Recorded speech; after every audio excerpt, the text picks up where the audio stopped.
আল্লাহর জান্নাত পাওয়ার জন্য নামাজ পড়ছেন, রোজা রাখছেন, হজ করছেন, যাকাত দিচ্ছেন, জান্নাত তো মক্কায় নাই। 3 বার হজ করে লাভ কি? জান্নাত তো মসজিদে নাই, ফজরের টাইমে সেখানে যাইয়া লাভ কি? জান্নাত কোথায়? প্রিয় নবীজি বলেছেন, আল জান্নাতু তাহতা আকদামিল উম্মাহাত। যে জান্নাতের জন্য লাখ লাখ টাকা খরচ করে মক্কায় যাও, ওই জান্নাত মক্কায় নাই। যে জান্নাতের জন্য শীতের ফজরে মসজিদে চলে যাও, মসজিদের কোনায় জান্নাত নাই। জান্নাত আছে তোমার মায়ের পায়ের তলায়, তোমার মায়ের পায়ের নিচে।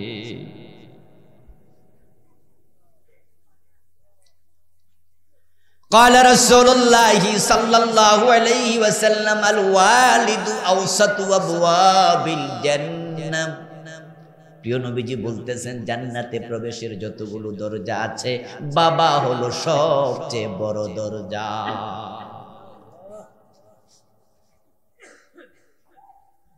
হুমা জান্নাতুকা ওয়া নারুকা। এক সাহাবীকে রাসূল বলতেছেন, মা বাবাই তোমার জান্নাত, মা বাবাই তোমার জাহান্নাম। তারা খুশি তো জান্নাত, তারা বেজার জাহান্নাম। রিদার রব ফি রিদাল ওয়ালিদাইনি ওয়া সাখাতুর রব্বি ফি সাখাতিল ওয়ালিদাইন। প্রিয় নবীজি বলেন, আল্লাহর সন্তোষ মা বাবার সন্তুষ্টির উপরে ডিপেন্ড করে, নির্ভর করে। মা বাবা বেজার, আল্লাহ বেজার, মা বাবা খুশি। এজন্য আবিল ওয়ালিদাইনি ইহসানা, তাদের সাথে ইহসান করো, ইহসান, সর্বোচ্চ ভালো আচরণ করো। তাদেরকে খুশি করলে আল্লাহকে সহজে খুশি করা যায়। এ কোরআন মাজিদের সবচেয়ে বড় আলেম যিনি, রাসূলের পরে তিনি একজন সাহাবী, যাকে রাইসুল মুফাসসিরিন বলে। নাম ছিল আব্দুল্লাহ, বাবার নাম আব্বাস, রাসূলের আপন চাচতো ভাই আব্দুল্লাহ ইবনে আব্বাস রাদিয়াল্লাহু তাআলা আনহুমা। এ কোরআনের সবচেয়ে বড় মুফাসসির। ও রাইসুল মুফাসসিরিন ইবনে আব্বাস বলে, সহিহ বুখারীতে এসেছে, ইন্নী লা আ'লামু আমালান আকরাবু ইলাল্লাহি মিন বিররিল ওয়ালিদাইন।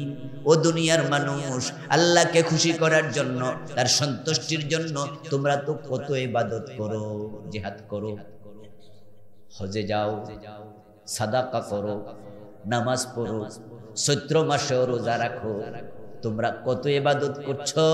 কিন্তু শোনো, আমি ইবনে আব্বাসের কাছে মা বাবার খেদমত করে যত তাড়াতাড়ি আল্লাহকে খুশি করা যায়, আর কোন ইবাদত এরকম আছে আমার জানা নাই।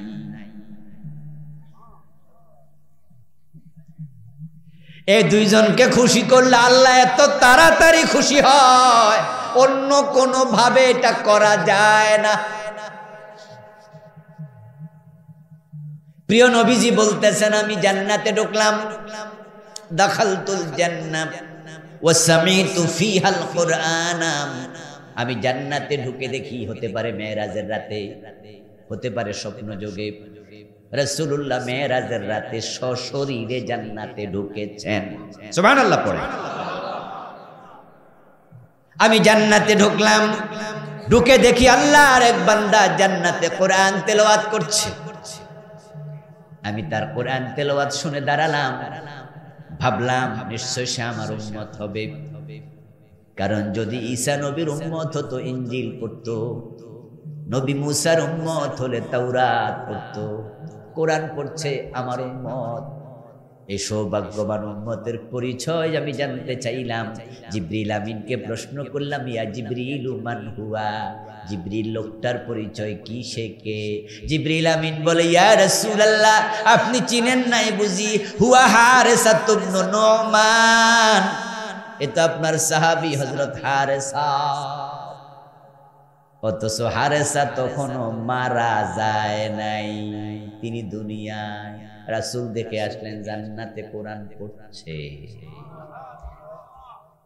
হারেসা ইবনে নুমানের জীবনী আমি পড়তে গিয়ে দেখি উনার ইন্তেকাল হয়েছে হযরত ওসমানের যুগে।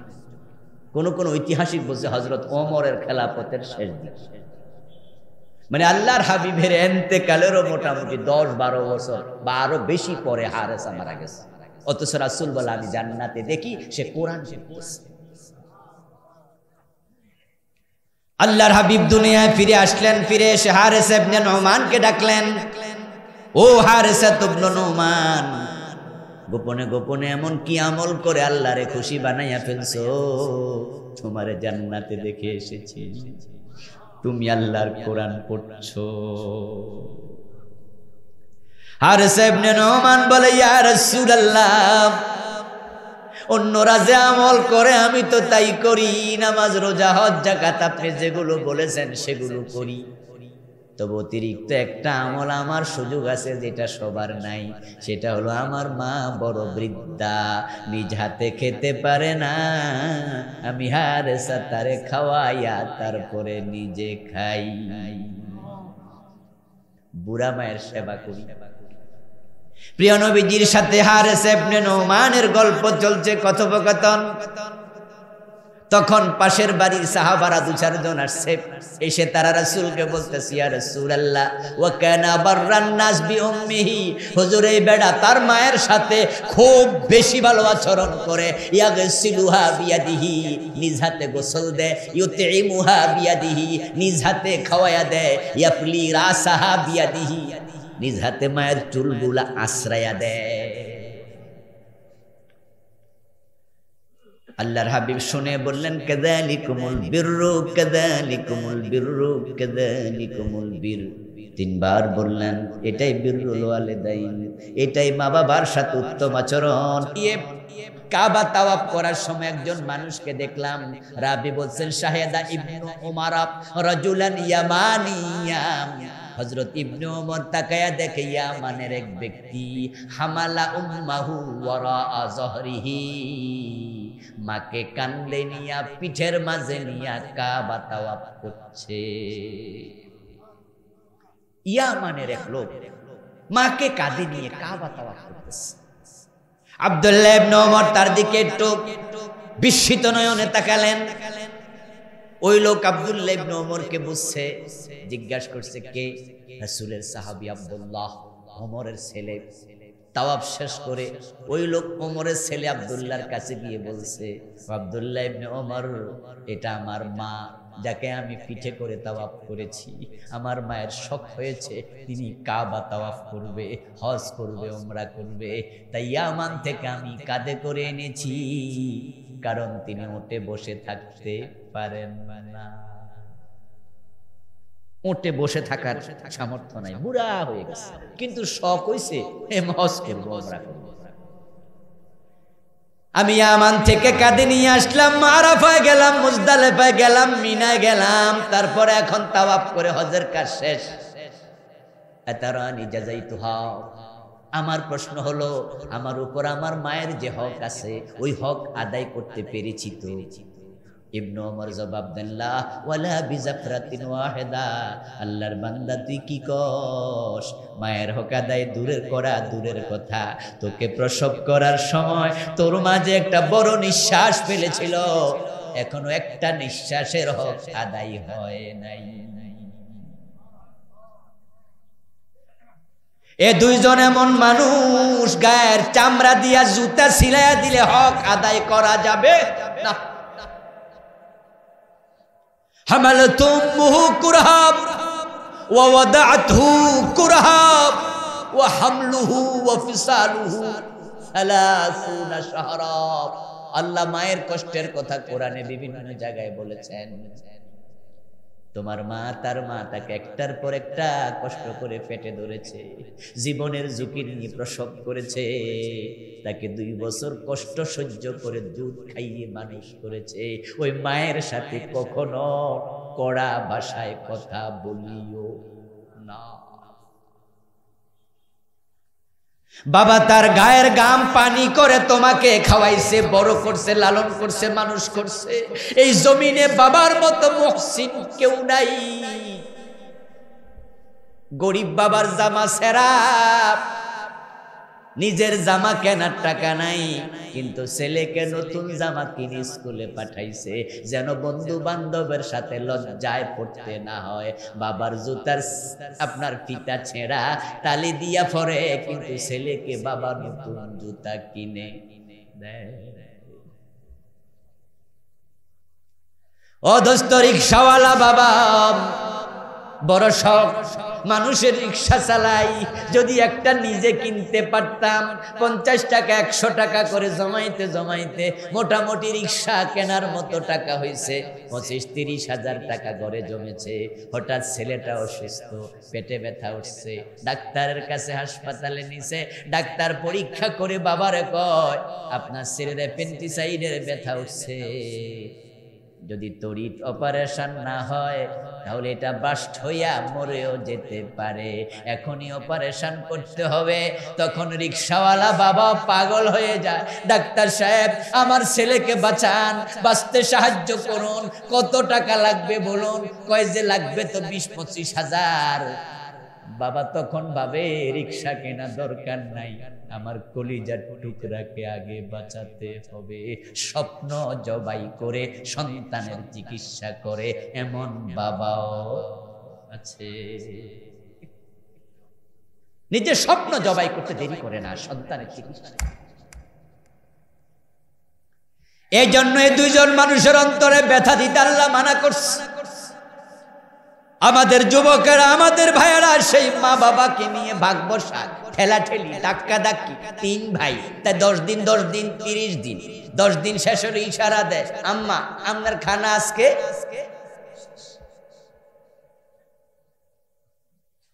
মা বাবাকে বাড়িতে লজিং মাস্টার বানাইও না।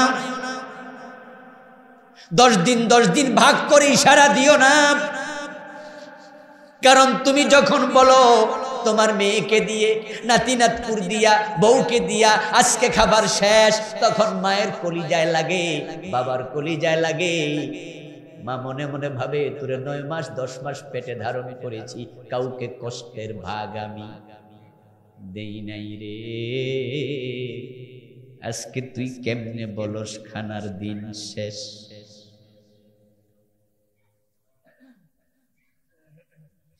সন্তান পেটে আসার সাথে সাথে বমি শুরু হয়, 5-7 মাস পর্যন্ত কিচ্ছু খাইতে পারে না, খেলে বমি হয়ে যায়, এত বেশি হয় একদিন 20 বার 30 বার বমি হয়, এমন মাও।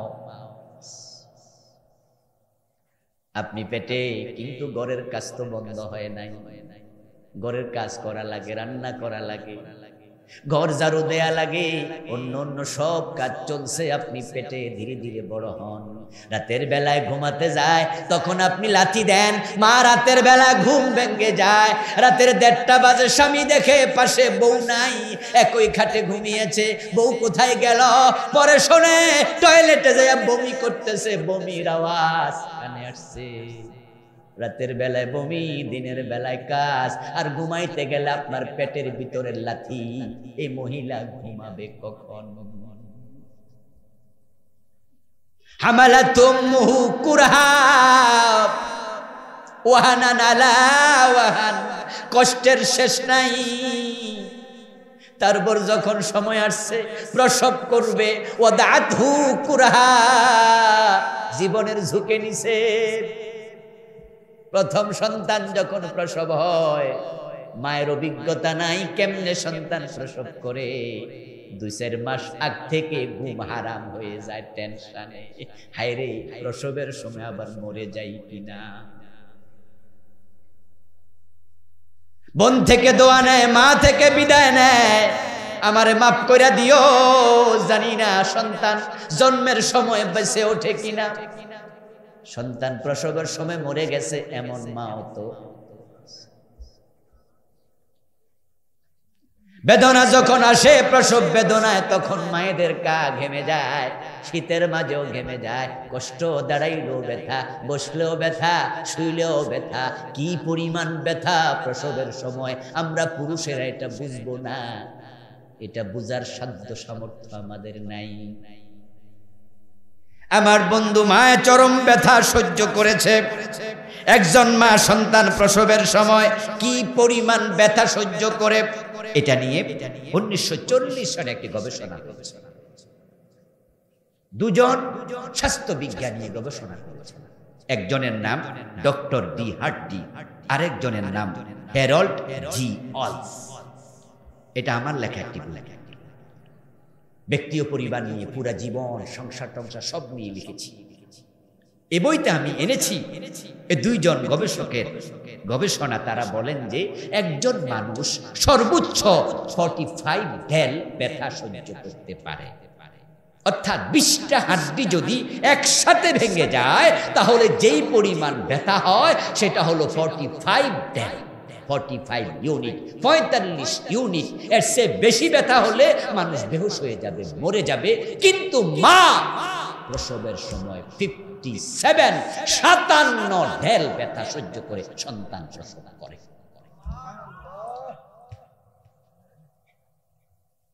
বিশটা হাড্ডি একসাথে ভাঙার চেয়ে আরো বেশি ব্যথা মা সহ্য করছে।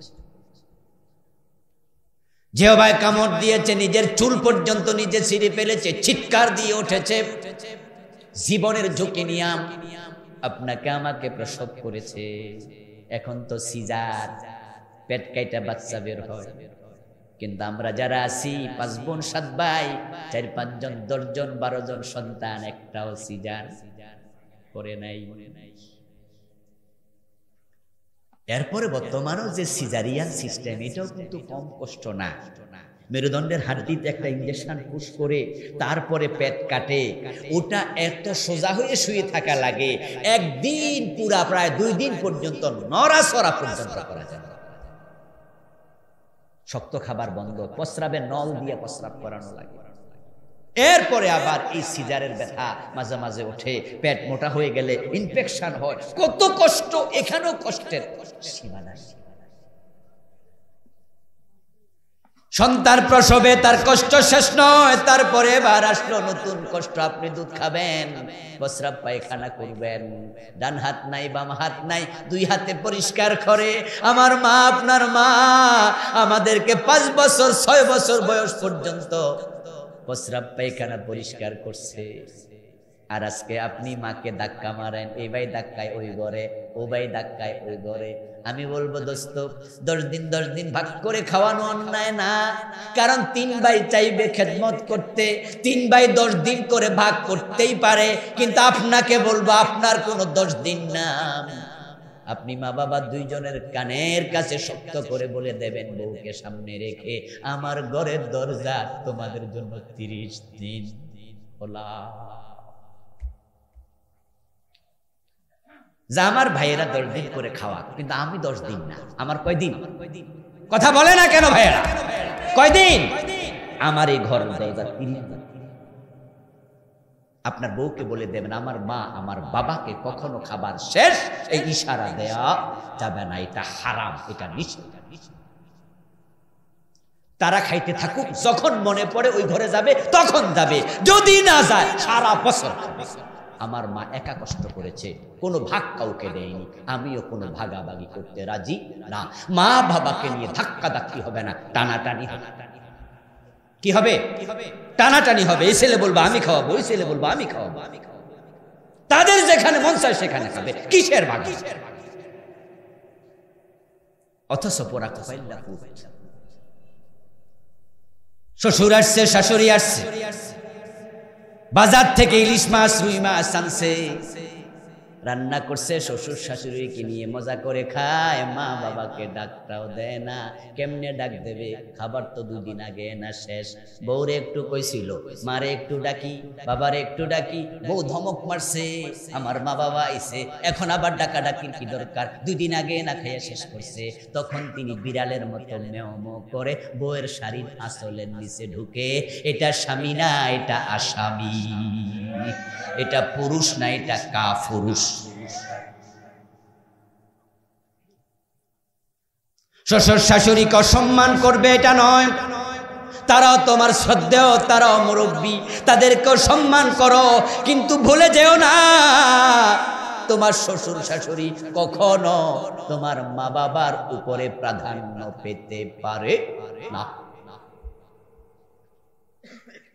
আর যদি সেটাই করো, তাদেরকে কষ্ট দেওয়া অপেক্ষা করো, তিলকাল আইয়ামু নুদাবিলুহা বাইনান নাস।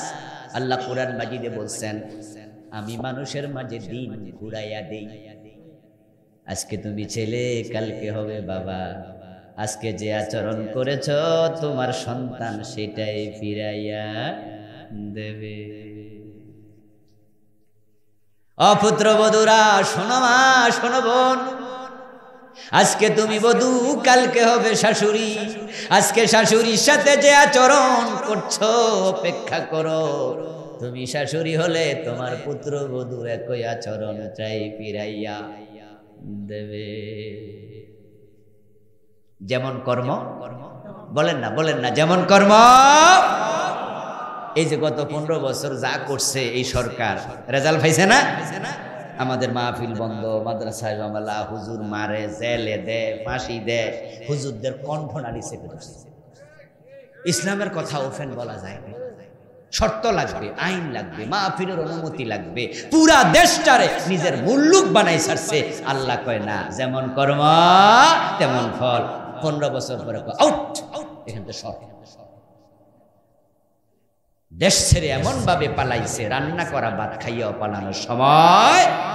একটু আল্লাহর সিদ্ধান্ত সবার জন্য। ফুতের জন্য আল্লাহ, বউয়ের জন্য আল্লাহ, ফুতের বউয়ের জন্য আল্লাহ, সবার জন্য। ওয়াতিদাল কুরবা হাক্কাহু ওয়াল মিসকিন ওয়া ইবনাস সাবিল। পরবর্তী মেসেজ হলো, আত্মীয় স্বজন, গরিব গোরাবা, পথিক মিসকিন, তাদের হক দাও। এই সূরার পরবর্তী মেসেজ, আপনারা যারা আমার সামনে আছেন, আপনার পকেটে সব টাকার মালিক আপনি না। আপনার টাকার মাঝে গরিবের হক আছে না নাই? যখন 1 বছর চলে যাবে, 2.5% যাকাত আপনাকে দিতেই হবে। আপনার পকেটে সব টাকা আপনার নয়, এটা আল্লাহ আপনাকে দিয়েছেন, দিয়ে পরীক্ষা করতেছেন, দেখি যাকাত দেয় কিনা। আর যে গরিব, তারে গরিব বানায়া পরীক্ষা করতেছে, দেখি সে ধৈর্য ধারণ করে কিনা। নাবলুকুম বিশররি ওয়াল খাইর। অন্য আয়াতে আল্লাহ বলে, আমি ভালো দিও পরীক্ষা করি, মন্দ দিও পরীক্ষা করি। কামাইছে না, হুজুররা কয় যাকাত দিতেই হবে, যাকাত দেয়া ফরজ। টাকা কামাইতে কত কষ্ট, হুজুররা কি বোঝে? ও দোস্ত, হ্যাঁ আপনি কামাইছেন, কোনো সন্দেহ নাই, সন্দেহ নাই, কিন্তু মায়ের পেট থেকে আসতে কয় টাকা সাথে করে আনছিলেন? আপনি যে কামাইলেন, এই হাত আপনাকে কে দিল? এই চোখ 2টা কে দিল? পা 2টা কে দিল? মস্তিষ্ক কে দিল? আপনার সে বেশি পরিশ্রম করে, কিন্তু আপনার মতো টাকার মালিক হয় নাই। এমন পরিশ্রমী লোক আছে না নাই? যদি পরিশ্রমের সাথে টাকার সম্পর্ক থাকতো, রিকশাওয়ালা হয়তো দুনিয়ার সবচেয়ে ধনী। যারা মাটি কাটে তারা হয়তো সবচেয়ে ধনী। যারা কনস্ট্রাকশনের কাজ করে তারা হয়তো সবচেয়ে ধনী। যারা কারণ বাজারে দমিনা বস্তা কান্দে তুলে ট্রাকে তোলে, আবার ট্রাক থেকে নামায়, তাদের মতো পরিশ্রম একজন ডাক্তার 10 বছরেও করে না। তারা একদিনে যা করে। একজন রিকশাওয়ালা যখন রিকশা চালায়, শীতকালে পর্যন্ত গেঞ্জি ভিজা যায়, ঘামে। কষ্ট কাকে বলে একদিন চালাইয়া দেখ। পেডেল যারা আমার বন্ধু দমন্না বস্তা 1 বস্তা 2 মণ 2.5 মণ কান্দে তুলে ট্রাকে উঠতেছে আর নামাইতেছে। আমি মাঝে মাঝে তাকায়া থাকি, একটা তুলে দিলে আমি মারি শুয়ে যাব। কিন্তু দিনে বেতন কত? এই কুলির দিনে বেতন কত? রিকশাওয়ালা কামায় কত? আর যারা ডাক্তার, ইঞ্জিনিয়ার অফিসে বসে থাকে, কলম দিয়ে লেখে, এসি রুমে বসে, তার মাসে বেতন কত? আসলে পরিশ্রমের সাথে রিজিকের সম্পর্ক নাই। পরিশ্রম হলো উসিলা, রিজিক দেয় কে? তো রিকশাওয়ালা রিজিক আল্লাহ কম দিছেন। হানু কাসামনা বাইনাহুমুল মাআইশ, নাহনু কাসামনা বাইনাহুম মাঈশাতাহুম ফিল হায়াতিদ দুনিয়া। আল্লাহ কোরআনে বলে, আমি দুনিয়ার জীবনে মানুষের বন্টন করি রিজিক। কাউকে রিজিক দিছি বেশি, কাউকে রিজিক দিছি কম, এটা আমার বন্টন। এখন আপনাকে বেশি রিজিক দিয়া ধনী বানাইছে, বানাইয়া কয় তোমার পকেটে আমি তাদের হক ঢুকাইছি, তাদের হক তাদেরকে দিতেই হবে। হক দেয় না, বোনেরটাও দখল করে, ভাইয়েরটাও দখল করে, এমন জালেম ভাই আছে না নাই? বাপেরে ফুসলাইয়া নিজের নামে জমি লেখা, ভাইয়েরা ছোট অথবা নেতা গোছের বাপেরে বুঝায় বাবা আপনি আমার নামে লেখেন। বাবা ছোট রেখে মরে যায়, বড় ভাই দেখা যায় ভাইদের সম্পদ ভক্ষণ করে। মানুষে বুঝায় দিছি তো ওরে জমি দিছে বিলের মাঝখানে আর নিজেরটা নিছে বাজারের মাঝখানে। কহেরও দিছি ওখানে 1 ঘন্টা, আমিও নিছি 1 ঘন্টা, এটার দাম 2 লাখ, এটার দাম 2 কোটি। এই যে তুমি ঠকাইলা দোস্ত, ভুলে যেও না আল্লাহ তোমারে বড় বানাইছে পরীক্ষা করার জন্য। পরীক্ষায় ফেল মারলে জান্নাত কপালে জুটবে না। আত্মীয় স্বজনের হক রেখে দেবেন না।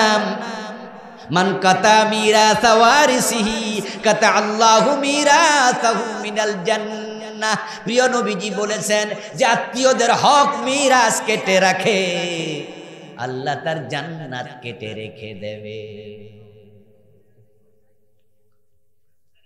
বাইরে ঠকাইলেন, অমুকরে তমুকরে ঠকাইলেন, জাল দলিল করলেন, ক্ষমতা প্রয়োগ করলেন, বাজারের জায়গাটা দখল করছে, অথচ নিজের না, নিজেরটা এখানে আরো 5 হাত চাপাইয়া বিল্ডিং তুলছে, কারণ নেতার ভাতিজা। এই যে আপনি পরেরটা খাইলেন, কয়দিন চোখ বুঝিলে সব শেষ।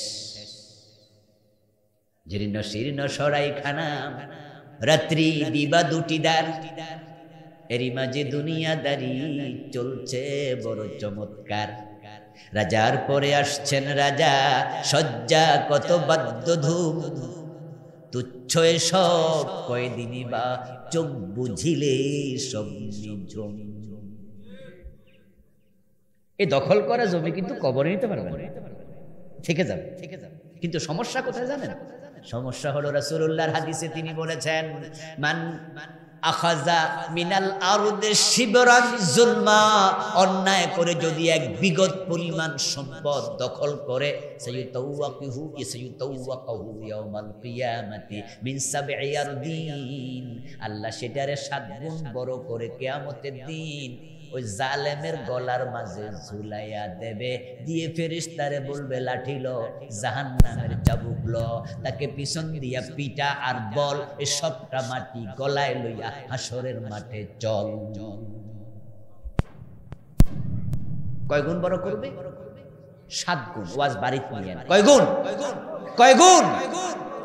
সাইয়ুতাওয়াকাহু ইয়াউমাল কিয়ামাতি মিন 7 আরদিন, 7 গুণ।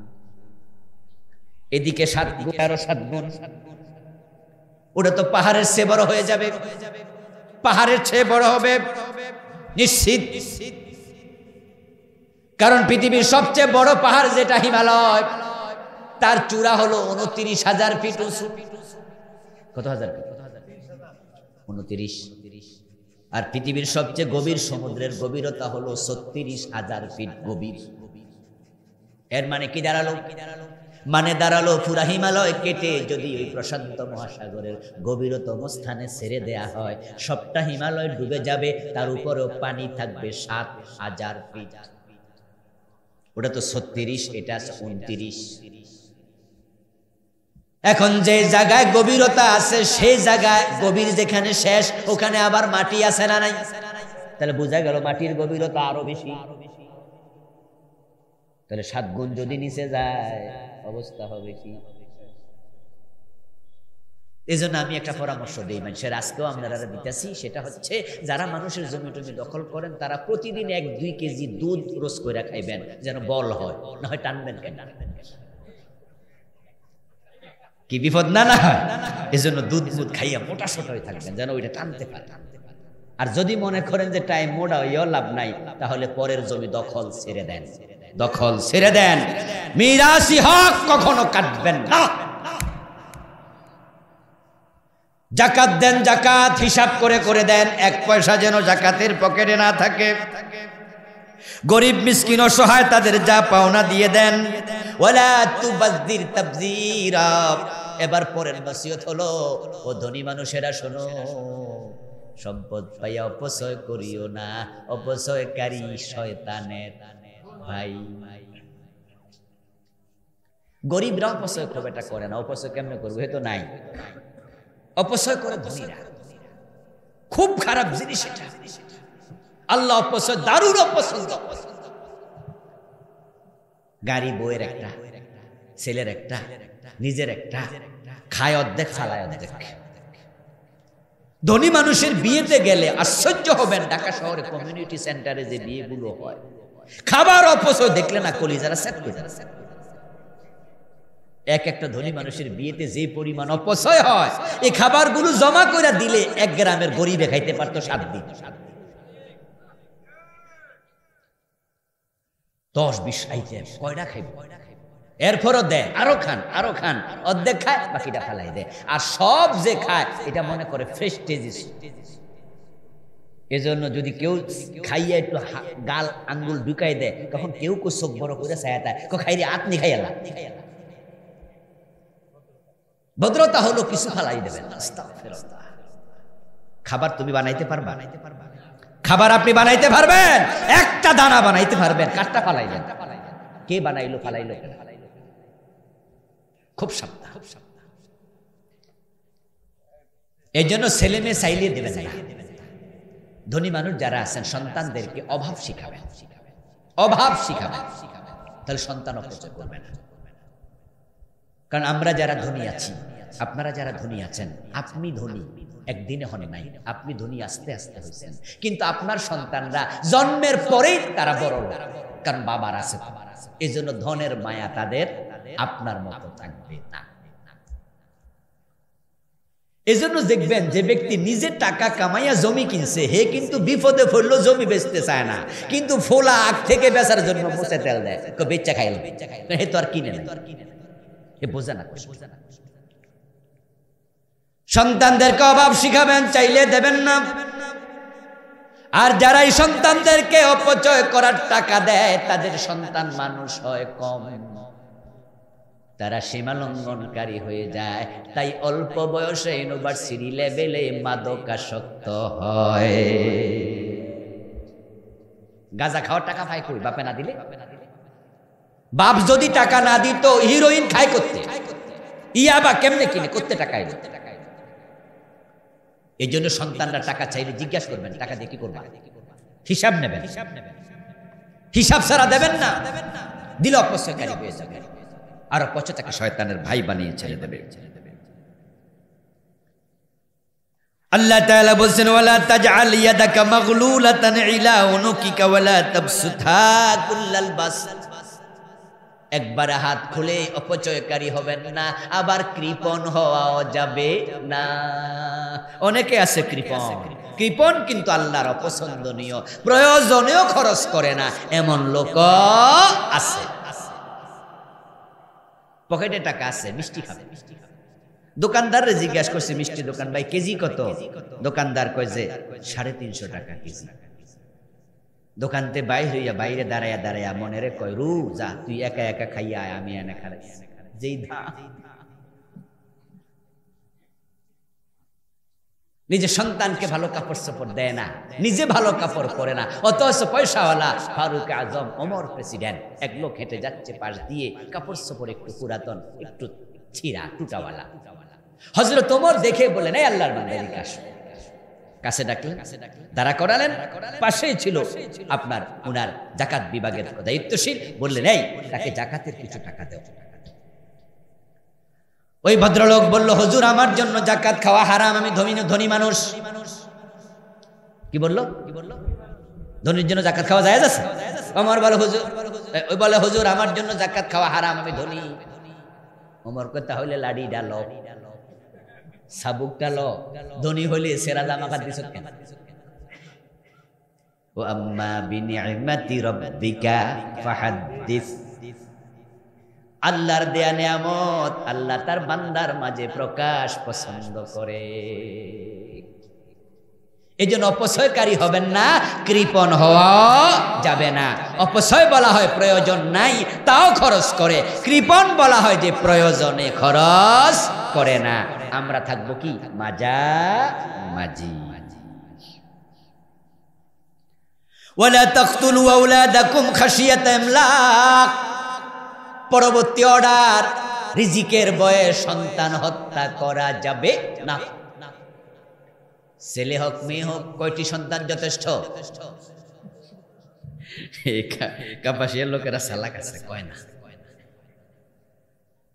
এই কথা বলা যাবেও না। ছেলে হোক মেয়ে হোক, দুটি সন্তান যথেষ্ট। এটা এই দেশে একটি কুফরি স্লোগান, শিরকি স্লোগান।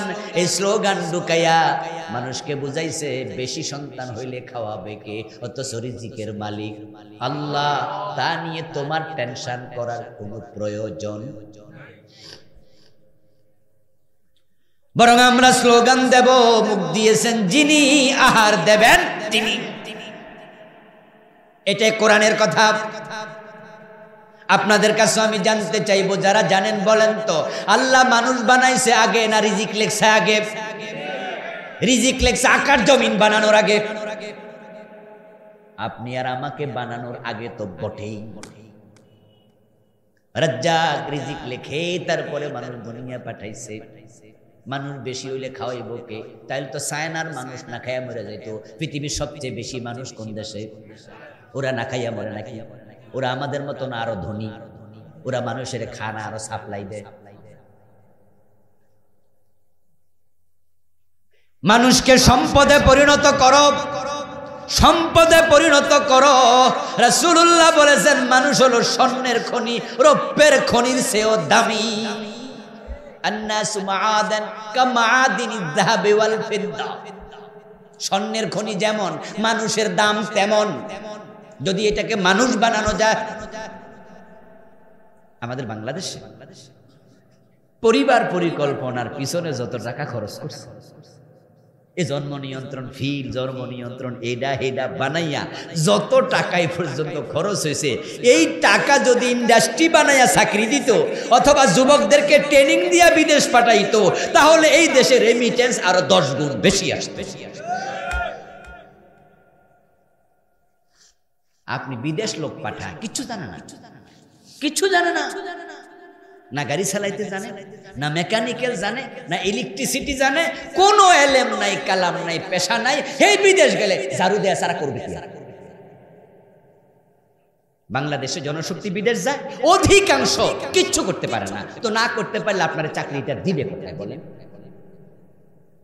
যদি বাংলাদেশ থেকে পাঠানোর আগে সরকার বলতো না তুমি ইলেকট্রিক্যাল ইঞ্জিনিয়ার হয়ে যাও, ইলেকট্রিকের মেকানিক হয়ে যাও, তুমি টাইলসের কাজ শিখে যাও, তুমি ফ্রিজের কাজ শিখে যাও, তুমি মোবাইলের কাজ শিখে যাও, তুমি এটা শিখে যাও, তুমি ড্রাইভিং শিখে যাও, ওই দেশে যাওয়ার সাথে সাথে কাজ মিলে যেত।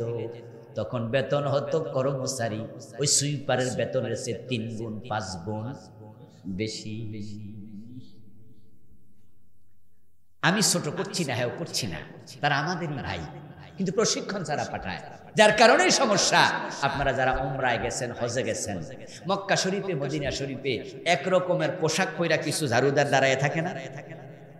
দেখছেননি? দেখছেননি? তার মাঝে 100 জনের ভিতরে 95 জন বাংলাদেশী। তো আমরা যখন হজে যাই, উমরায় যাই, আমাদের সঙ্গীরা যারা আছে বুড়া মুরব্বী টাইপের, তারা আমরা বলি, মুরব্বী যদি আপনি রাস্তা হারান, পথ হারাইয়া ফেলেন, যে আপনি আমার থেকে আলাদা হয়ে গেলেন, এখন আমার ঘর পাইবেন কেমনে? ফেস লেগে যাবে তো? হ্যাঁ, তবে ঠিকানা হলো অমুক, ঠিকানা আপনার পকেটে দিলাম, লিখে দিলাম, হাতের বেল্ট আছে, বেল্টে লিখে দিলাম হোটেলের নাম, মোবাইল নাম্বার। তো আপনি তো আরবি কইলে বুঝতেন না, তাহলে বাঙালি খুঁজেন। তো মুরব্বীরা কে বাঙালি ফামু কই, তখন বলি যে ওই যে পোশাক আছে, এটা দেখলে বুঝবেন যে বাঙালি।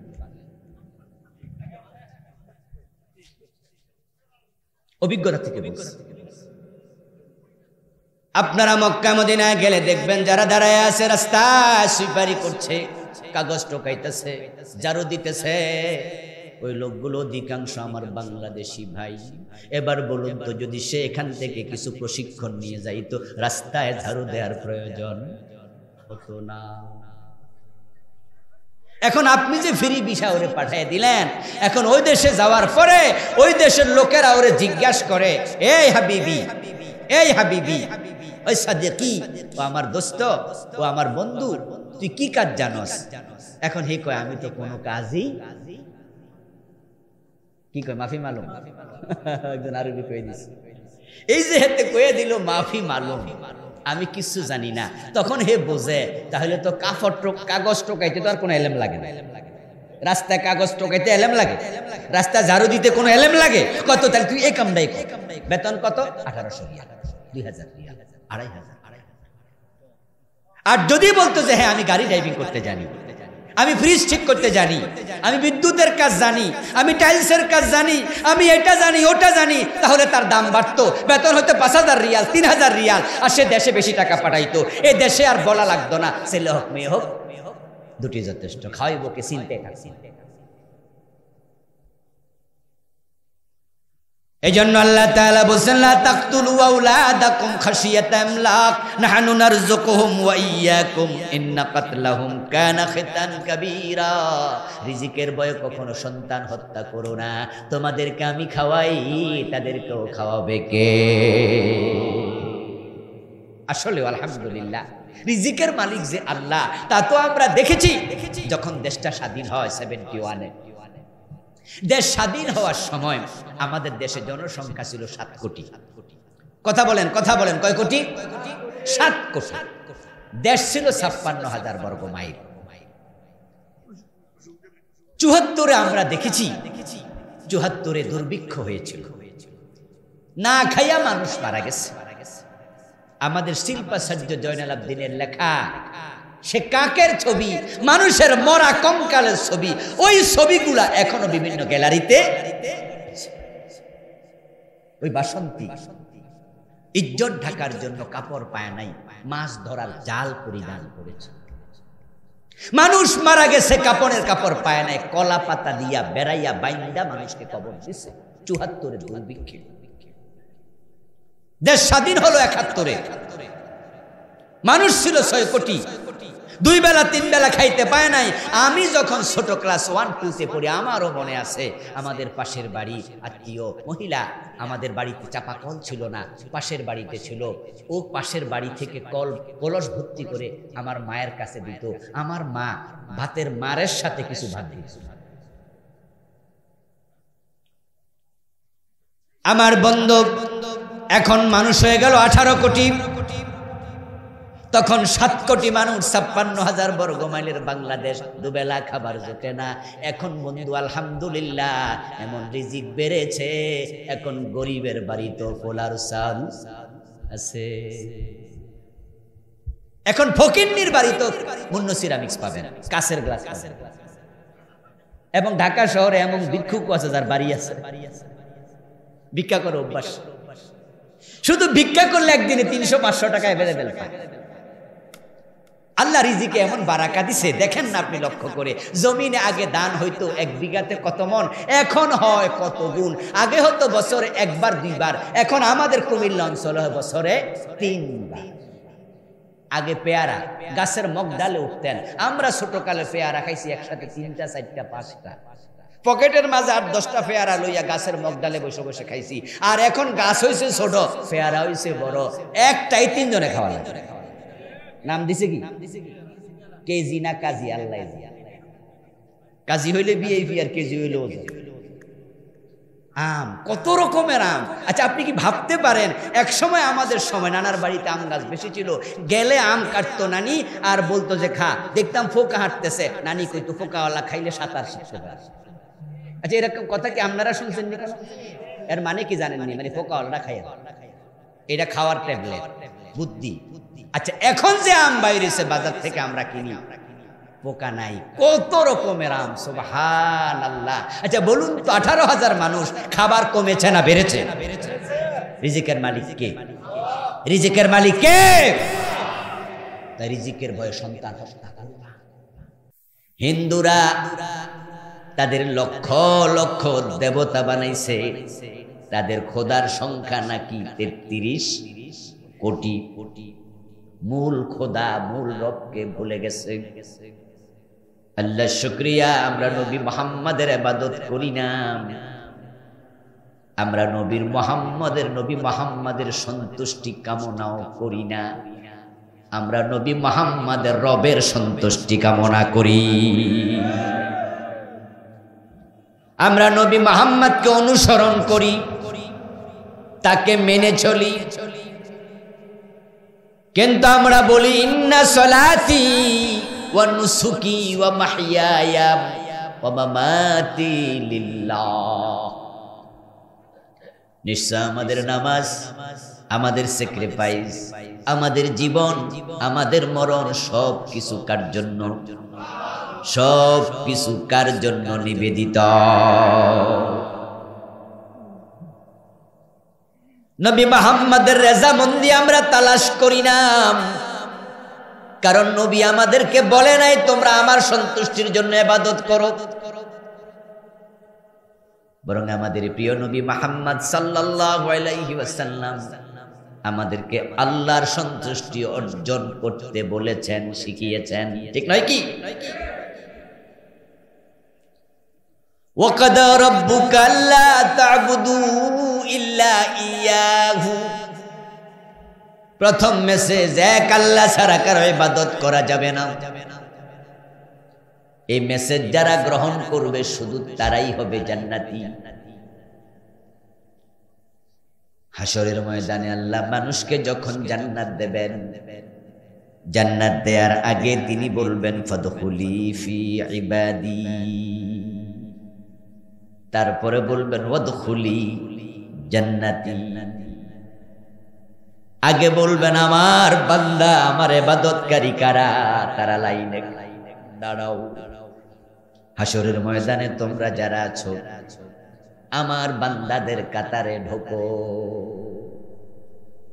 যারা শুধু আল্লাহর বান্দা, আল্লাহর গোলাম, সেদিন তারাই শুধু দাঁড়াবে। অন্যরা দাঁড়াতে চাইলো সে লাইনে দাঁড়াতে দেয়া হবে না, চাইলেও দাঁড়াতে পারবে না। যারা শুধু আল্লাহর ইবাদত করবে তারাই সেখানে দাঁড়াবে, আর যারা দাঁড়াতে পারবে এবার ওদখুলি জান্নাতি, আল্লাহ বলবেন তোমরা এবার আমার জান্নাতে ঢোকো। আল্লাহর জান্নাতে যেতে হলে ইবাদত করতে হবে কার? শুধু আল্লাহর, শুধু আল্লাহর।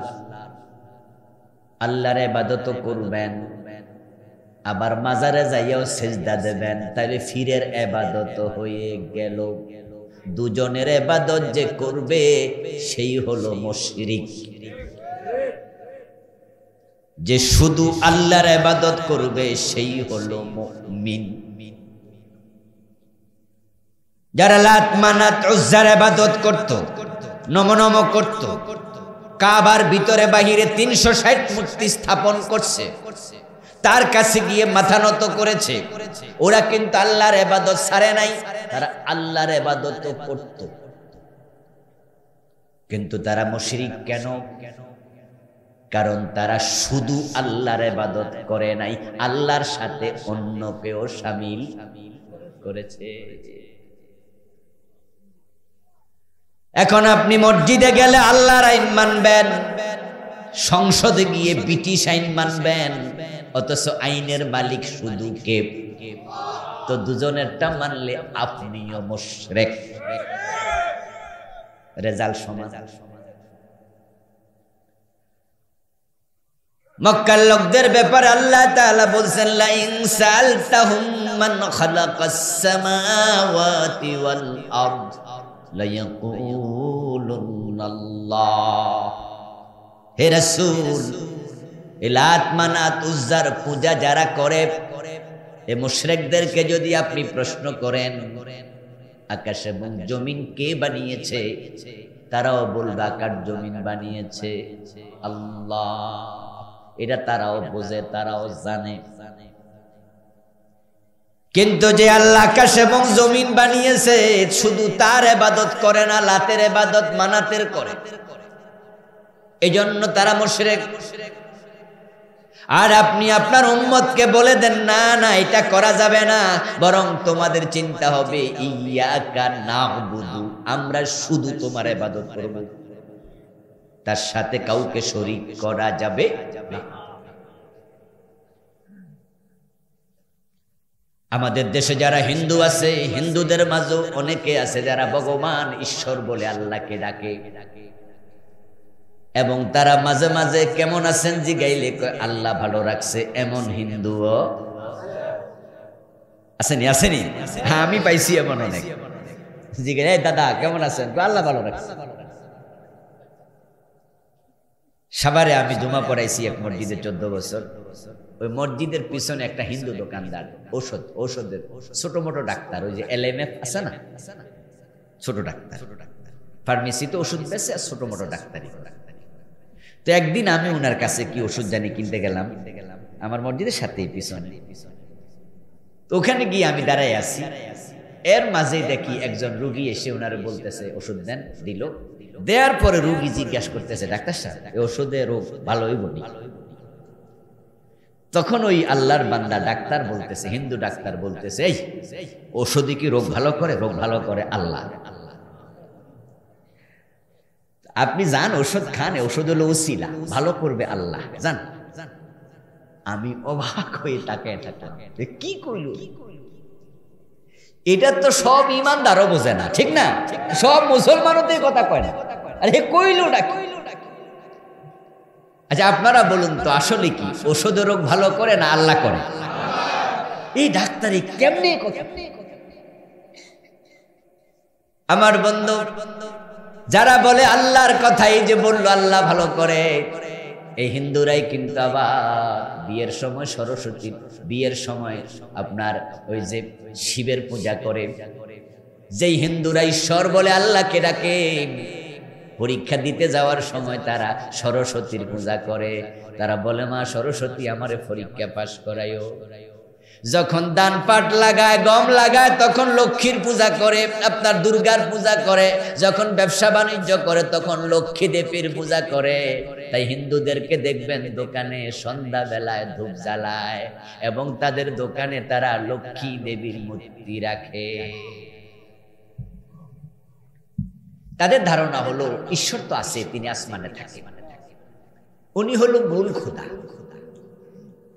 উনি উনার ডিপার্টমেন্ট বিভিন্ন জনরে ভাগ করে দিয়ে দিচ্ছে। যেমন আমাদের প্রধানমন্ত্রী, উনি হলেন দেশের প্রধান, কিন্তু আবার রাষ্ট্র চালানোর জন্য তিনি শিক্ষামন্ত্রী রাখছে, অর্থমন্ত্রী রাখছে, কৃষি মন্ত্রী রাখছে। অনুরূপ ভাবে ওদের ধারণা আল্লাহ হলো মূল, তবে আল্লাহ আবার এগুলো ভাগ করে দিছে। যেমন শিক্ষা বিভাগ সরস্বতী দিয়ে দিচ্ছে, নাউজুবিল্লাহ পড়ে। এজন্য তারা বিদ্যা চায় কার কাছে? কথা বলেন না কেন? হ্যাঁ, বিবাহ শাদীর দায়িত্ব দিয়েছে শিবকে।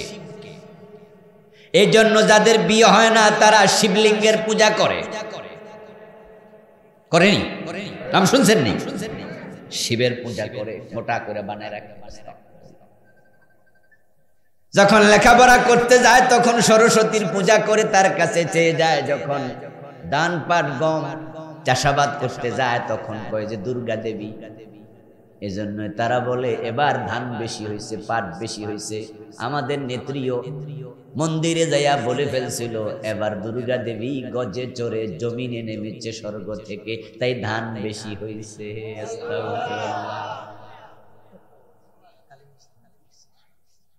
ধন্যবাদ।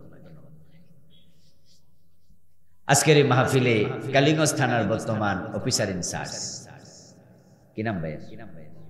আলাউদ্দিন, মাশাআল্লাহ, উনি মাহফিলে চলে আসছে। আমরা ওনাকে ধন্যবাদ জানাচ্ছি। আচ্ছা, আমার প্রিয় ভাইয়েরা, দুর্গা দেবী স্বর্গ থেকে মর্তে নেমেছে গজে চড়ে। গজমানি হাতি। গজমানি কি? হাতি হলো হিন্দুদের ধারণা মতো তাদের দুর্গা দেবীর বাহন। যখন গজে চড়ে, হাতিতে চড়ে স্বর্গ থেকে মর্তে আসে তখন ধান বেশি হয়।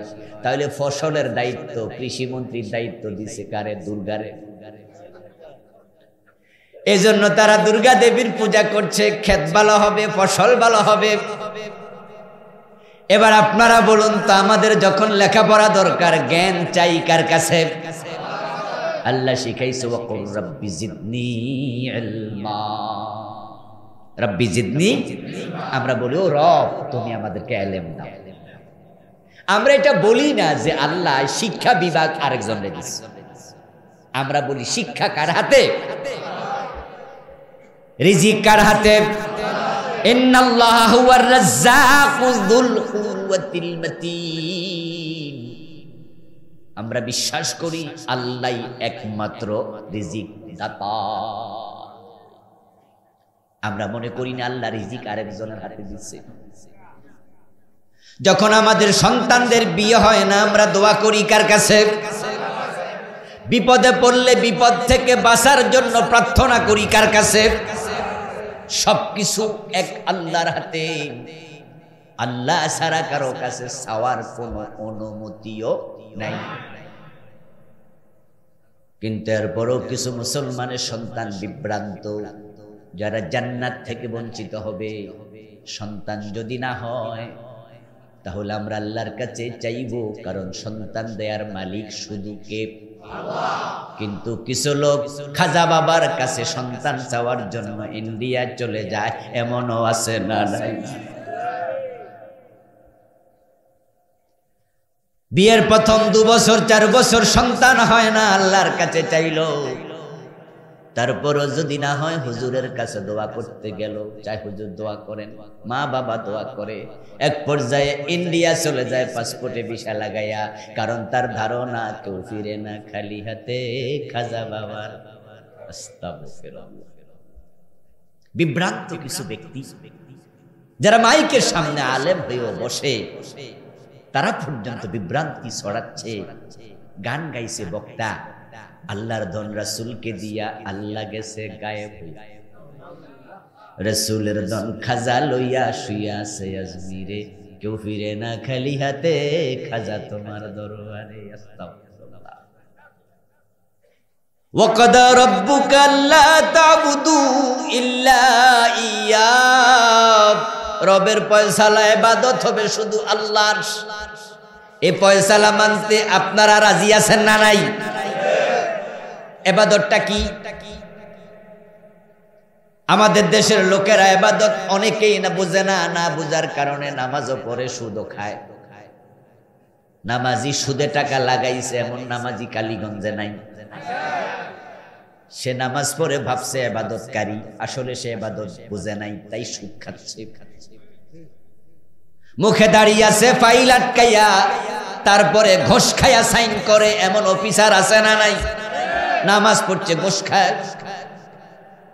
হজ করার পরেও মালে ভেজাল দেয়, ব্যবসায় 2 নাম্বারি করে এমন হাজী সাহেব ব্যবসায়ী আছে না নাই? মাথায় টুপি, মুখে দাড়ি, গায়ে পাঞ্জাবি, 5 ওয়াক্ত নামাজি, কপালে কালো দাগ, অথচ মা বাপ মরে গেল, 5-7 বছর হয়ে গেল, বোনের সম্পদ দেয় না, জোর করে আটকায়া রাখে, এমন নামাজি ভাই আছে কিনা? সে নামাজ পড়া ভাবে ইবাদত করতেছে, তুমি ইবাদতই বুঝো নাই। নামাজ, রোজা, হজ, যাকাত এক একটা ইবাদতের অংশ বিশেষ মাত্র। যেমন মাথা মানুষ না, এটা মানুষের অংশ। হাত মানুষ না, এটা মানুষের অংশ। পেট মানুষ না, এটা অংশ। মানুষ হবে তখন সবগুলো অংশ একসাথে হবে যখন।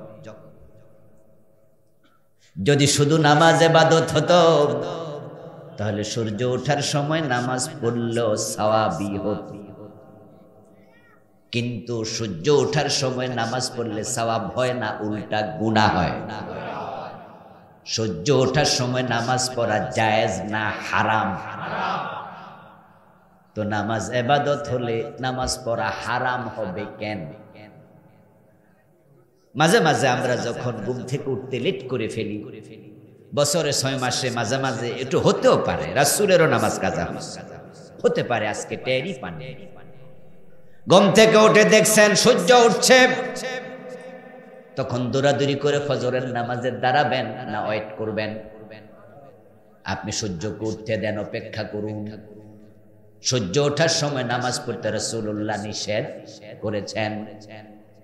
সূর্য ওঠার আগে নামাজ পড়া ইবাদত, আর সূর্য ওঠার সময় নামাজ না পড়ে অপেক্ষা করা ইবাদত। রমাদানে রোজা রাখা ইবাদত। রোজা যদি ইবাদত হতো ঈদের দিন রাখলেও সওয়াব হতো, কিন্তু ঈদের দিন রোজা রাখলে সওয়াব হবে না, গুনাহ। তাহলে ইবাদত কি? ইবাদত শব্দটি আব্দুন শব্দ আইন বা দাল এই শব্দমূল থেকে এসেছে। আব্দুন মানে গোলাম, বান্দা, চাকর। ইবাদত মানে চাকরি, গোলামি, দাসত্ব। ইবাদত মানে আনুগত্য, ইবাদত মানে কথা মেনে চলা, চাকরি করা। তো আল্লাহর ইবাদত মানে হলো আল্লাহর গোলামি, দাসত্ব, চাকরি করা। তা আমরা যারা ইবাদত করি আমাদেরকে বলা হয় আব্দুল্লাহ। বাংলা অর্থ হলো আল্লাহর দাস, আল্লাহর চাকর। নিজের পরিচয়টা নিজের মুখে একটু দেন তো দেখি। আপনারা আমরা কি রব না রবের গোলাম? আমরা মালিক না চাকর? আমাদের মালিক কে? তাহলে আমরা যারা চাকরি করি, গোলামি করি, ভুলে গেলে চলবে না, চাকরি করার কিছু নিয়ম কানুন আছে। আচ্ছা, পৃথিবীর একটা প্রতিষ্ঠান কি আছে যেখানে চাকরেরা মন মতো চাকরি করে? এরকম পাবেন? একটা প্রতিষ্ঠান পাবেন? ছোট হোক আর বড় হোক, প্রত্যেকটা প্রতিষ্ঠানে চাকরির কিছু রুল রেগুলেশন আছে, কিছু নিয়ম কানুন আছে। যেদিন থেকে আপনি চাকরিতে জয়েন করবেন সেদিন থেকে আপনার পার্সোনাল ভিউ, মতামত কোরবান করেন। আপনি যার অধীনে চাকরি করেন তারটা মেনে নেয়ার মতো মন মানসিকতা তৈরি করেন, আর না হয় চাকরিতে জয়েন করবেন না। উল্টা পাল্টা চললে চাকরিটা বেশি দিন থাকবে না। এই যে আমাদের ওসি সাহেব আজকে আসছে, ওনারা পুলিশে চাকরি করে। যেদিন জয়েন করছে সেদিন থেকে মাথার চুল নিজের মন মতো কাটার সুযোগ আর নাই। যখনই সেনাবাহিনীতে জয়েন করবে, কনস্টেবল হোক আর অফিসার হোক, জয়েন করার সাথে সাথে নিজের মন মতো আর বুট পড়তে পারবে না, নিজের মন মতো টুপিটা বানাতে পারবে না, নিজের মন মতো গায়ের জামাটা আর পড়তে পারবে না। সেনাবাহিনীর চাকরি করো, যখনই চাকরিরত থাকবা তখন সেনাবাহিনীর পোশাক, সেনাবাহিনীর টুপি, সেনাবাহিনীর জুতা, সেনাবাহিনীর কোমরের বেল্ট, সেনাবাহিনীর ডিজাইনে চুলের কাটিং, সবটা তাদের আইন মতোই।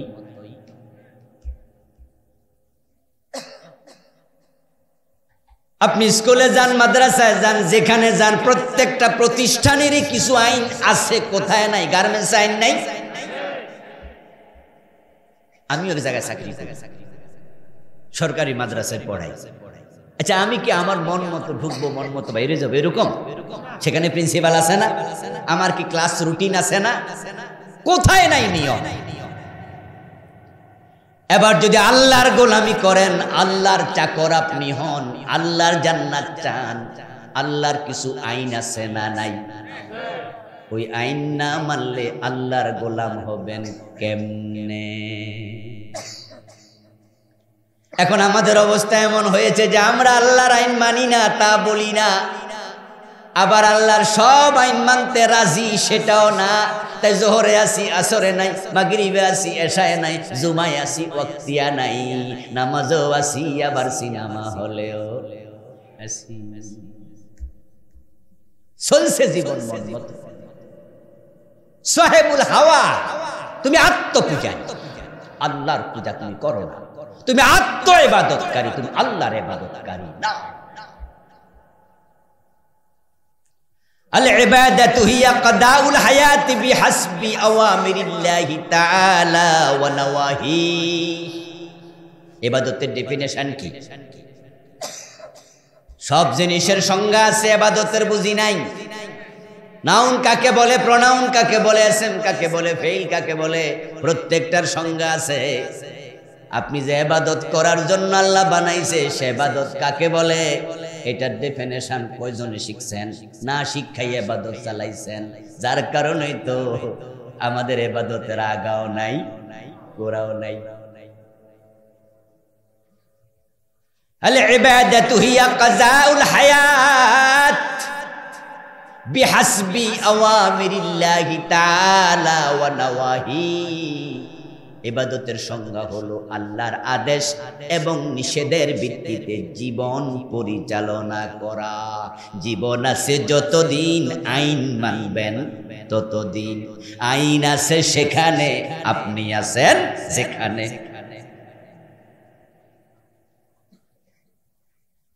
অদস্ত আইন মানার যে দিন যে বিধান যে ধর্ম তার নাম হলো ইসলাম। এখন ইসলাম হচ্ছে পরিপূর্ণ জীবন বিধান।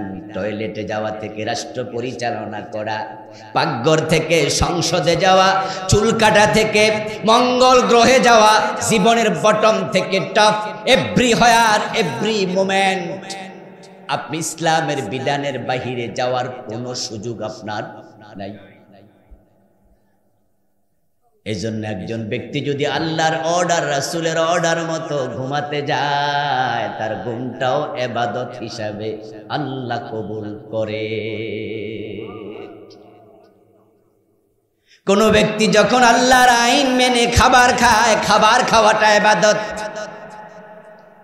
কোন ব্যক্তি আল্লাহ রাসূলের আইন মেনে যদি ব্যবসা করে, ব্যবসা করাটাও ইবাদত। রাসূলুল্লাহর সিস্টেম ফলো করে, ক্রাইটেরিয়া ফলো করে যদি টয়লেটে ঢোকে, টয়লেট থেকে বের হয়, টয়লেটে যে 5 মিনিট গেল 10 মিনিট গেল এটাও হয়ে যাবে ইবাদত। আমরা তো মনে করি নামাজ রোজা হজ যাকাত এই কয়টা ইবাদত। না রে দোস্ত, এগুলো এক একটা ইবাদতের এক একটা পার্ট, এক একটা অংশ। আপনার নখ কাটা, আপনার চুল কাটা, আপনার ব্যবসা বাণিজ্য, আপনার লেনদেন, আপনার অর্থনীতি, আপনার রাজনীতি, আপনার সমাজনীতি, আপনার চাকরি বাকরি, আপনার পুরা জীবনে ঘুম থেকে ঘুমাতে যাওয়া পর্যন্ত যা আছে সবটা কুরআন হাদিস মতো চলার নাম হলো ইবাদত। মানুষের জীবনের এমন কোন জায়গা নাই যে বিষয় ইসলামের ক্রাইটেরিয়া নাই। আমরা যখন খাবো, খাবারটা শুরু হবে কি বলে? জোরে বলেন, কি বলে? আর বিসমিল্লাহ ছাড়া খাইলে আপনি ইবাদতে ঢোকেন নাই। গরু ছাগল কি খায় না? কুকুর বিড়াল কি খায় না? আচ্ছা, ওরা কি বিসমিল্লাহ বলে খায়? তাই তারা ইবাদতকারী না। তারা আল্লাহর মাখলুক, কিন্তু ইবাদতকারী না। আপনিও খেলেন, বিসমিল্লাহ পড়লেন না, তাহলে আপনি অন্য মাখলুকের মতো মাখলুক, কিন্তু ইবাদতকারী না। খাওয়ার সময় ডান হাত না বাম হাত? বাম হাতে খায় এমন মানুষ পৃথিবীতে আছে কিনা?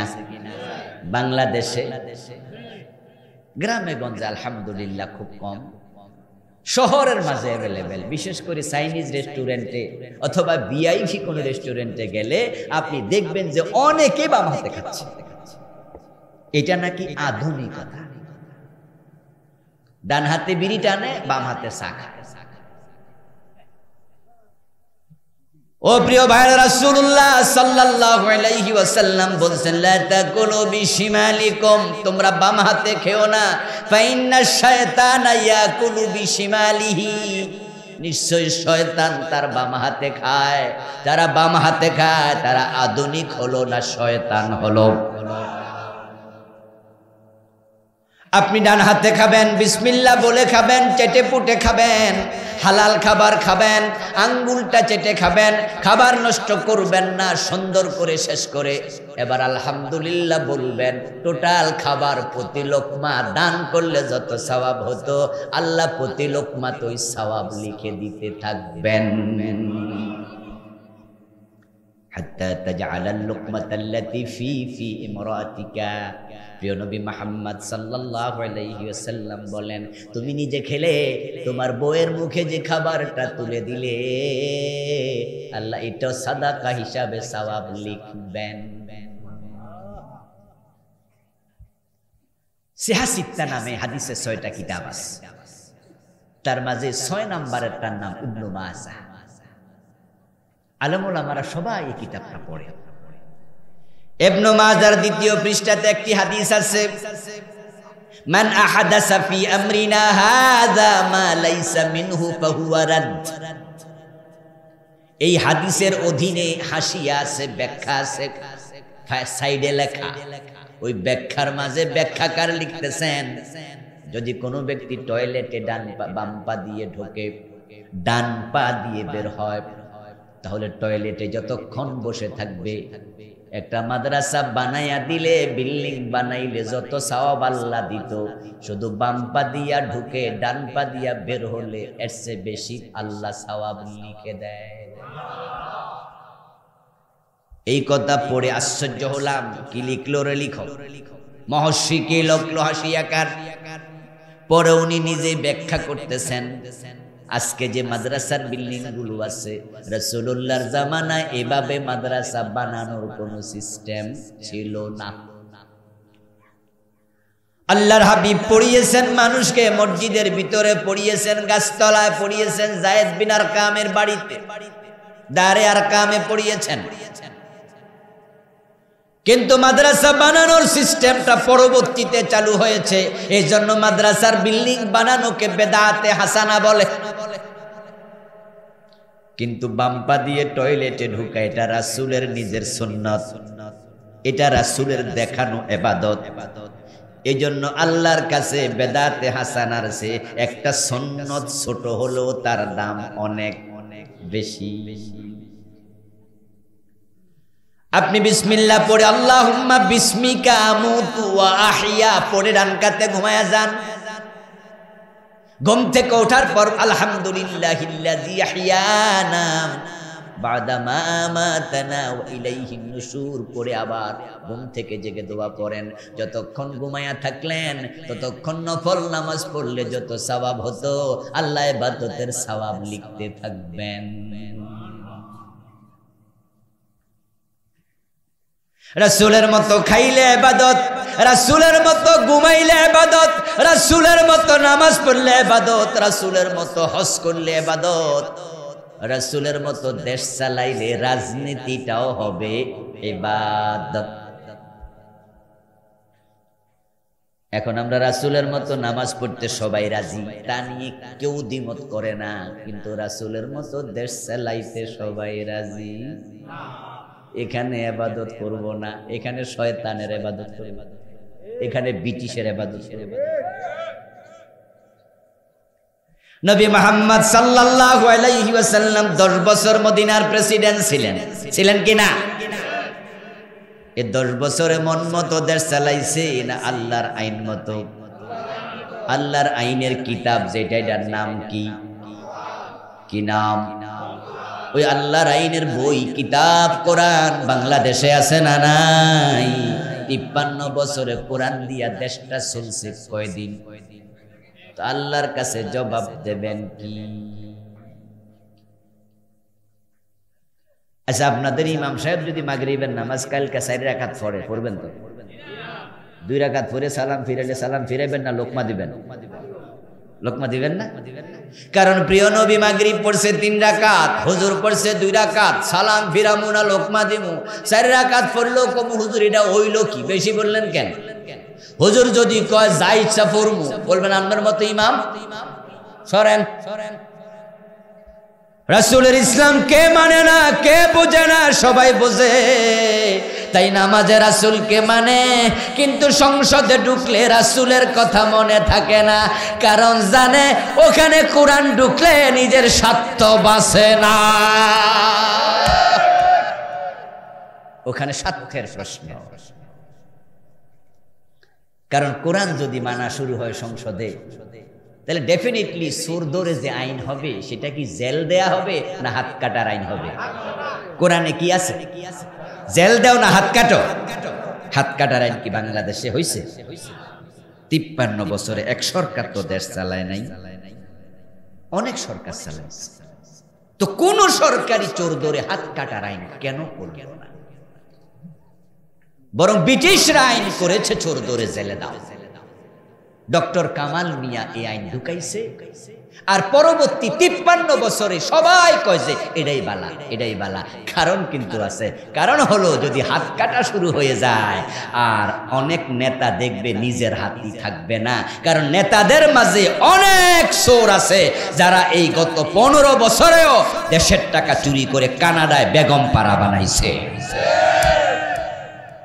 কত বড় বড় চোর। নেতৃত্ব বলছে উনার ফিয়ন কত কোটি টাকার মালিক? 400 কোটি। বাবা রে বাবা। আজকে পড়লাম একজনের নিউজ দিল, কতটুকু সত্য এখনো যাচাই করতে পারিনি। এস আলম গ্রুপ বাংলাদেশের ব্যাংকগুলো থেকে টাকা সরাইয়া নিছে 80,000 কোটি টাকা।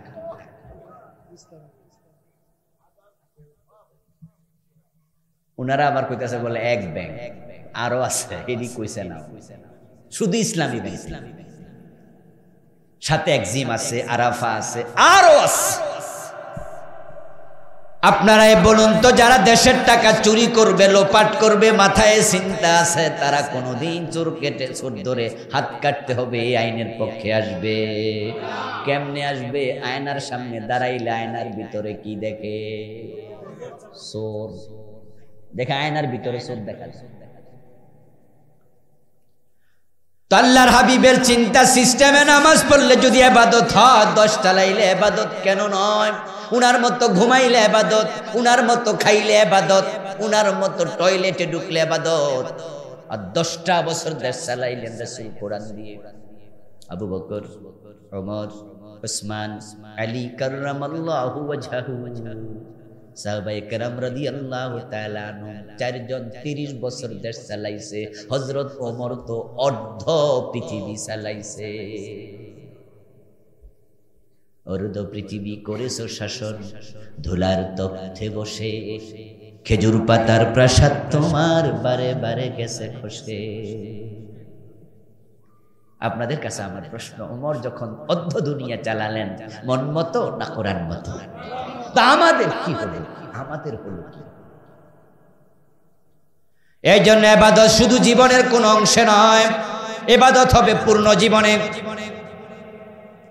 আল্লাহর বক্তব্য, আবুদ রাব্বাকা হাত্তা ইয়াতিয়াকাল ইয়াকিন। তোমার মৃত্যু আসা পর্যন্ত তোমার রবের ইবাদত করিতেই থাকো। দ্বিতীয় অর্ডার, ওয়া বিল ওয়ালিদাইনি ইহসানা। এই সূরার দ্বিতীয় অর্ডার, তৃতীয় রুকুন, তোমাদের মা বাবার সাথে ইহসান করো। ও দোস্ত, দ্বিতীয় অর্ডার হলো মা বাবার সাথে ইহসান। কুরআন মাজিদে ইবাদত শব্দের পরে, ইবাদতের আলোচনার পরে মা বাবার আলোচনা আসছে অনেক জায়গায়। আল্লাহ তা'বুদু ইল্লা ইয়্যাহু ওয়া বিল ওয়ালিদাইনি ইহসানা আনিশকুরলি ওয়া লিওয়ালিদাইক। আল্লাহ তাআলা ইবাদত প্রসঙ্গে আলোচনা করে মা বাবার প্রসঙ্গ কেন আসলেন, নিয়ে আসলেন, কেন আনলেন? এর কারণ হলো, আল্লাহর বান্দা, তোমার মা বাবার মাধ্যমে আল্লাহ তোমারে দুনিয়ায় পাঠাইছে। এজন্য আল্লাহর পরেই তামাম মানুষের মাঝে মা বাবার অবস্থান, এবং মা বাবার সন্তুষ্টিকে আল্লাহ এত প্রাধান্য দেয়। আল্লাহ সন্তানের ইবাদতে ততক্ষণ খুশি হন না যতক্ষণ ওই সন্তানের উপরে তার মা বাবা খুশি না হন। وأشهد أن لا إله إلا الله وأن محمدا عبده ورسوله أما بعد فقد قال الله تعالى في كلامه المجيد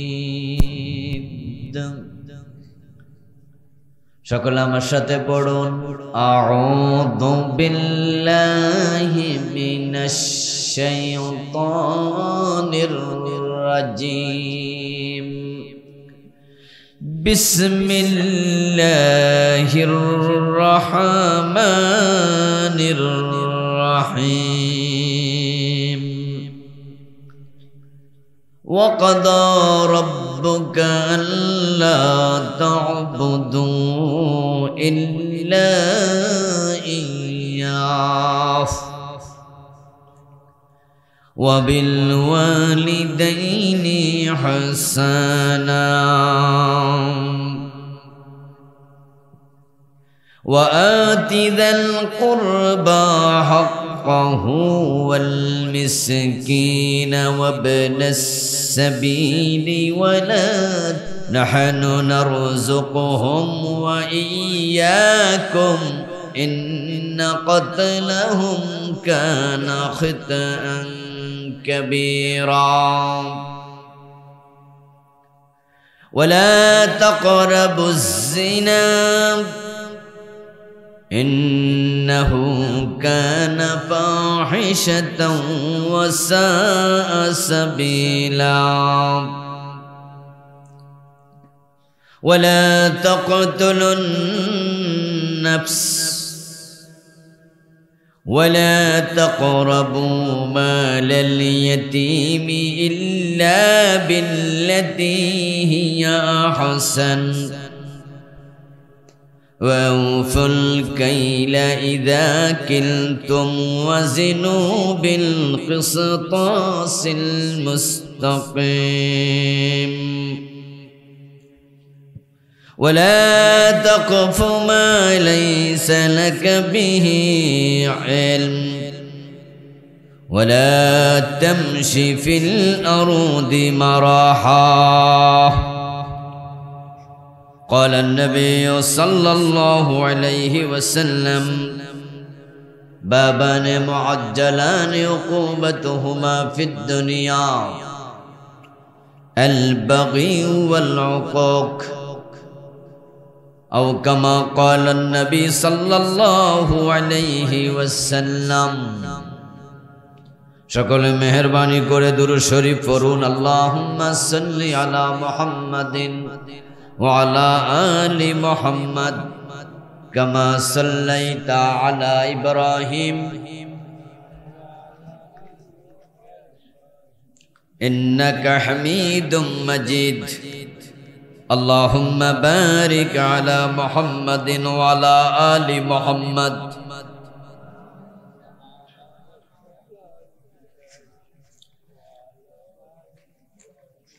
إنك حميد مجيد اللهم صل وسلم وبارك عليه বড়ায়া প্রাইমারি স্কুল প্রাঙ্গণে আয়োজিত 4 দিন ব্যাপী তাফসীরুল কোরআন মাহফিলের আজকে সমাপনী দিবসের মুআজ্জাজ মুকাররম সম্মানিত সভাপতি, আজকের মাহফিলের সম্মানিত প্রধান অতিথি সহ অন্যান্য সম্মানিত অতিথিবৃন্দ, আলোচনা উপস্থাপন করেছেন মহতারাম মাওলানা কারি হাফেজ এস.এম. আব্দুল হান্নান বেলালী সাহেব, হাফিজ কারি মাওলানা উবাইদুল্লাহ সাহেব সহ আজকের মাহফিলের সম্মানিত মেহমানবৃন্দ, মহতারাম আলহাজ ডাক্তার আমির উদ্দিন খান সাহেব, মহতারাম মোহাম্মদ ইউনুস খান সাহেব, মাওলানা মামুনুর রশিদ ভুঁইয়া সাহেব সহ মাহফিল কমিটির সম্মানিত দায়িত্বশীলবৃন্দ, উপস্থিত মহতারাম উলামায়ে কেরাম, ইসলাম প্রিয় তৌহিদি জনতা, পর্দার অন্তরালের সম্মানিতা সতী সাধবী মা ও বোনেরা, প্রিয় দিনী ভাইয়েরা, আপনারা কেমন আছেন? মাশাআল্লাহ, আমিও আলহামদুলিল্লাহ ভালো আছি। আল্লাহ তাআলা আমাদের সকলকে ভালো রাখুন, সুস্থ রাখুন, যতদিন বাঁচিয়ে রাখবেন আমাদেরকে ঈমানের সাথে রাখুন, আমিন।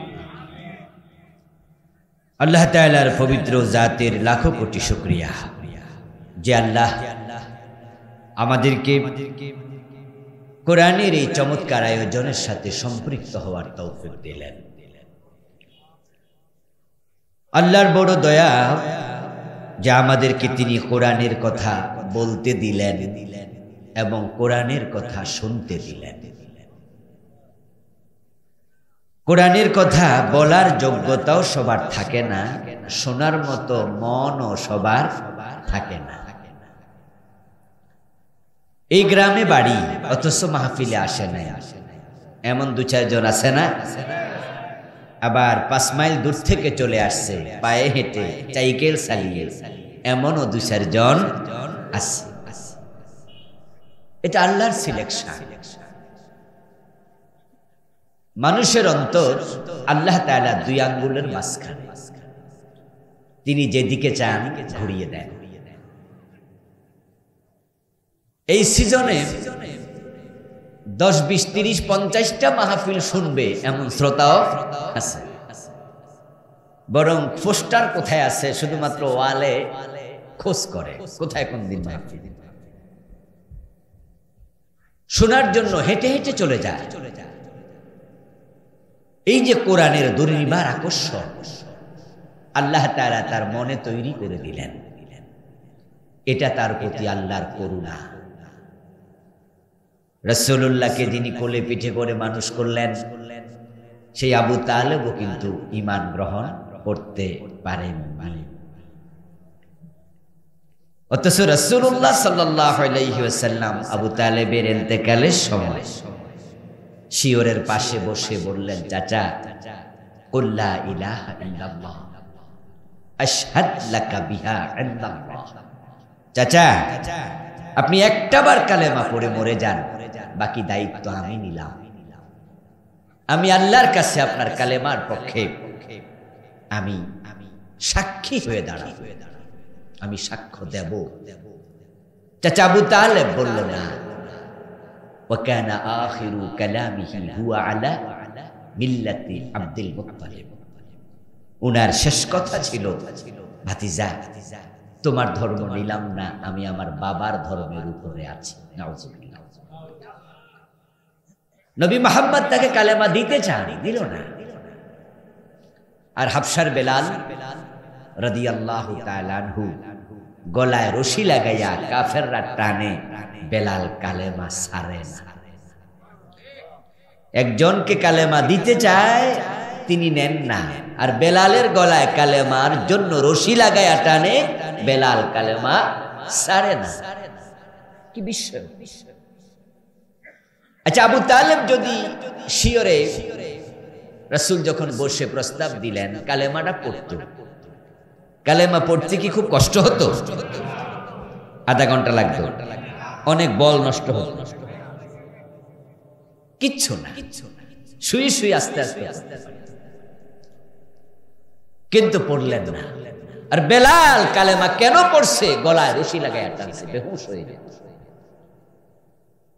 বেলাল কালেমা ছাড়ে না। এর মানে কি জানেন? মানে হলো একজনকে আল্লাহ কালেমা দিয়েছেন, আরেকজনকে কালেমা নসিব করেন নাই। যে আল্লাহ তাআলা আমাদেরকে কোরআনের এই মাহফিলে আসার সুযোগ দিলেন, বসার সুযোগ দিলেন, কোরআনের কথা বলার মতো, শোনার মতো কোরআন মুখী হৃদয় দিলেন। আমরা আলোচনার শুরুতেই সবাই মিলে মন প্রাণ উজাড় করে অন্তরের সবটুকু শ্রদ্ধা এবং ভালোবাসা দিয়ে আমাদের সে মনিব আল্লাহ তাআলাকে শুকরিয়া জানাই, কৃতজ্ঞতা জানাই, কালিমাতুশ শুকর পড়ি, আলহামদুলিল্লাহ। প্রিয় দিনী ভাইরা, আমার আলোচ্য বিষয় হলো সূরাতু বনী ইসরাঈলের 3 নম্বর রুকু। এই রুকুতে আল্লাহ তাআলা গুরুত্বপূর্ণ অনেকগুলো মেসেজ দিয়েছেন।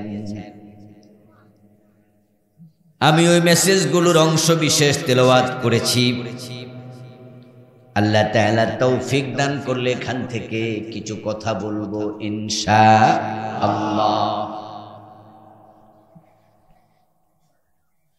সূরা বনী ইসরাঈলের তৃতীয় রুকুতে এত গুরুত্বপূর্ণ মেসেজ আল্লাহ তাআলা দিলেন। আমি যতটুকু বুঝেছি,